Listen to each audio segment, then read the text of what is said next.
Defense Secretary Chuck Hagel is proposing shrinking the Army and closing military bases. It's part of a broad reshaping of priorities after more than a decade of war. Hagel outlined his vision in a speech at the Pentagon on Monday.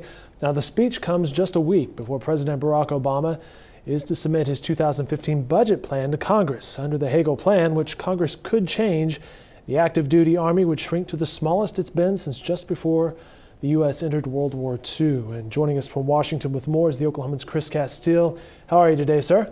Hey, good, Dave. Glad to talk to you. Well, thanks for joining us via Skype today. Let's start with the local angle. What's the possible impact on Oklahoma? You know, it's hard to say, specifically. We've got a very big artillery training post in Oklahoma down at Fort Sill.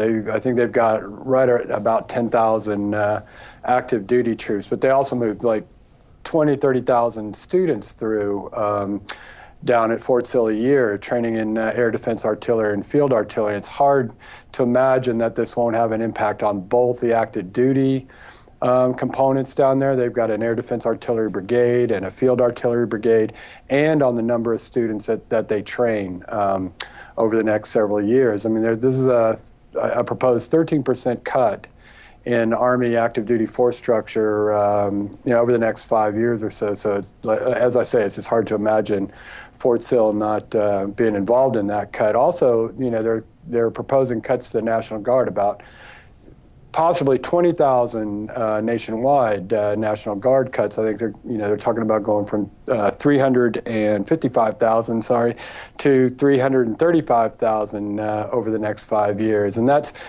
something that the governors, including Oklahoma Governor Mary Fallin, who's at the White House today. The governors are here for a winter meeting.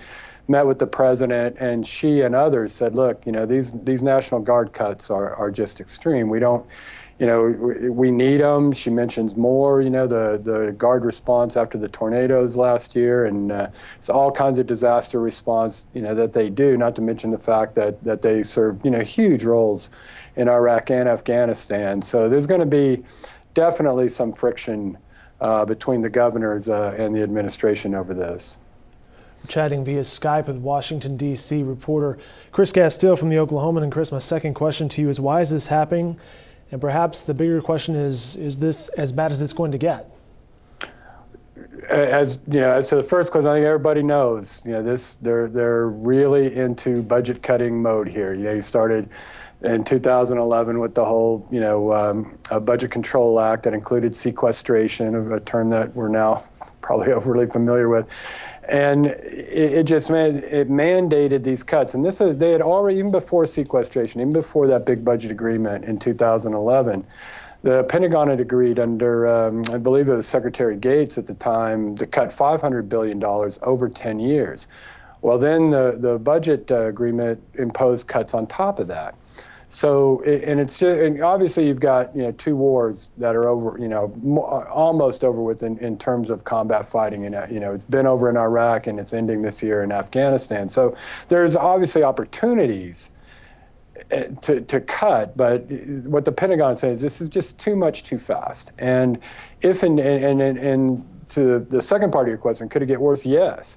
They made an agreement for basically a 2-year agreement, the Ryan Murray budget agreement that covers the current fiscal year and the next one, to get rid of the sequestration cuts. But they come back in 2016.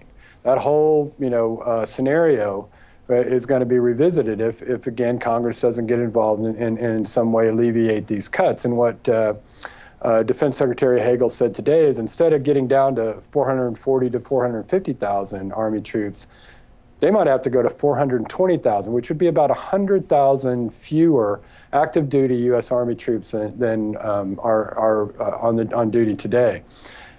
And the chairman of the Joint Chiefs of Staff, Martin Dempsey, just said 420 is way too low.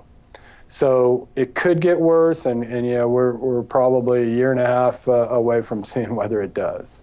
It's Chris Castile from our Washington, D.C. Bureau. Chris, thank you so much for your time today. Glad to do it, Dave. The Army released some data today. Here are the numbers that Chris was talking about. The last time the active duty Army was below 500,000 was in 2005, when it stood at 492,000. The post-World War II low was 480,000 in 2001.